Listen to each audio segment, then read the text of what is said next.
घ्यायचं थोडं आणि हे मूर्तीवर वगैरे असं टाकलं की त्याला पूर्ण चोळायचं, असं व्यवस्थित चोळलं तुम्ही आणि सगळ्या मूर्तीला पूर्ण लावा आणि नंतर फक्त सुका.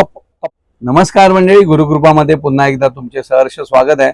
तर आज आपण पाहणार आहोत आपल्या दुकानातील जे आपण मूर्त्या घेऊन जातो, मग ते लोक काय म्हणतात की मूर्त्या साफ कशा करायच्या, त्यांना स्वच्छ कसं करायचं, पॉलिश कसं करायचं.